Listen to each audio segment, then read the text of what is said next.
This is a really cool drill to move your spine and just build awareness into what's happening. Okay, so what you can do is either start with your foot flat on the ground, or you can tuck in your toes, whichever stretch you need the most. So I'll start with my toes tucked in, arms flat on the ground, so you're stretching out in front of you, and make sure that your elbows are on the ground. And what you want to try and do is simply just take a deep breath in, and notice I'm expanding my lungs as big as I can, and as I exhale, you're pressing the chest down towards the floor. Expand.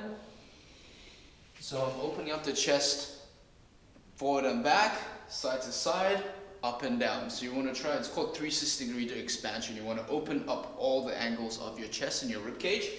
And then from here, as your full expansion, you're going to exhale and then just shift your ribs from one side to the other side. Come back to middle.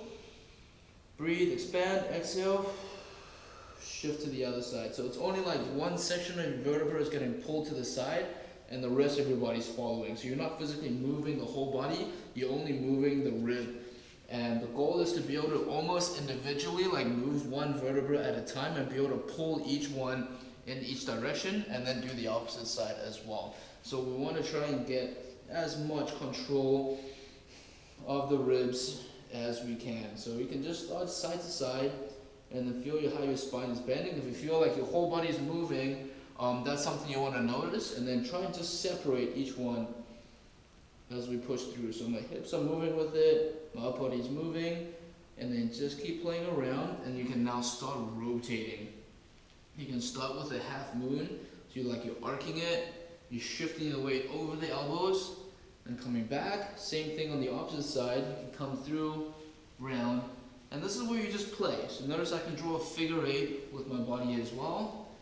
And you're just drawing an infinity sign with your whole body. And then now you can actually start rotating through with the neck, the shoulders, and all the way through. And the more you start doing it, the more you'll feel your pelvis, and make it flow as efficiently as you can and as fluid as possible.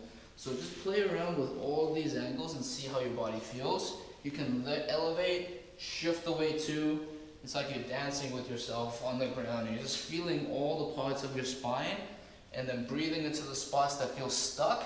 And imagine if it's like stuck over here, just try and exhale, release into it, and then just shift onto the next direction.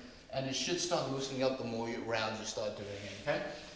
So now you can also do like a vertical spinal wave. So from here you just lift the butt up, and it's almost like you're trying to control one vertebra at a time. So my chin is tucked in, you lift the butt up, a little bit vertebra, lumbar section, upper body, thoracic section, lift up, and you dip the hips down, opposite, curl it back down, and back in.